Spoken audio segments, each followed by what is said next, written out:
I mean, hard work is fantastic, but it's not enough, right?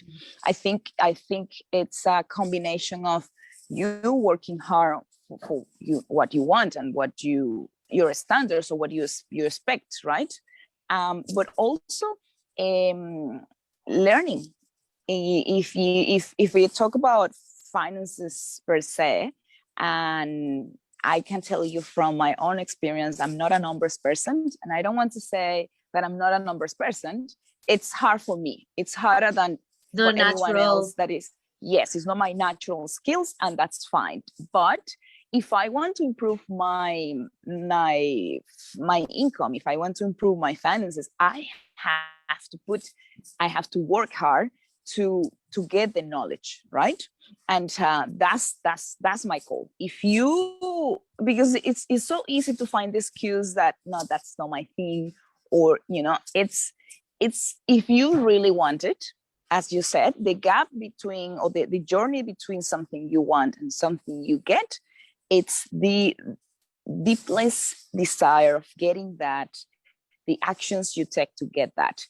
In my case, because numbers are not easy for me, I find help, advisors or people who have gone through the same journey I'm now, to get help, because help is always available. I think we all need help in different journeys in our life, in different life stages. You pick it. Now we're talking about finances. So if that's not my thing, I find help, because now I'm in a position that I see my parents and that's right what they did, but I want to improve what they did. From that experience, I want to have a better experience in terms of my financial stability.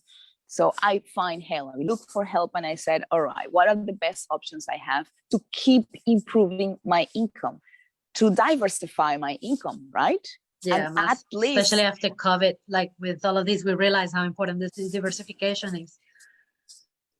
Yeah, and look, I was talking to the financial advisor, and I said, it's hard for me. I mean, it's hard. I'm a person who likes social sciences, but at least I'm starting the conversation, and that's how we start to make the change, to transform.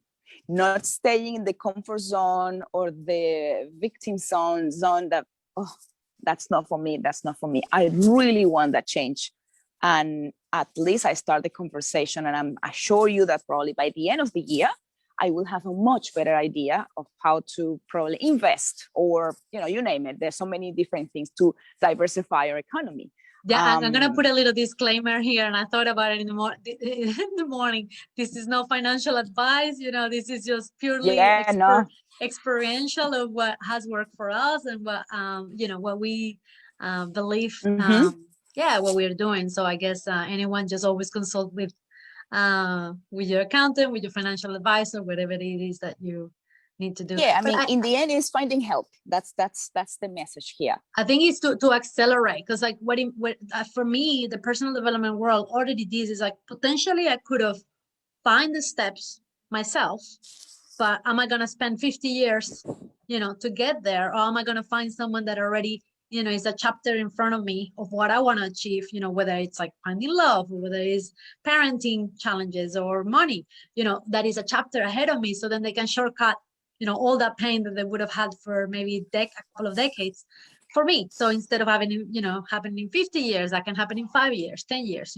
that's time is. So that's really, for me, help. It's about shortcutting. Or self-learning.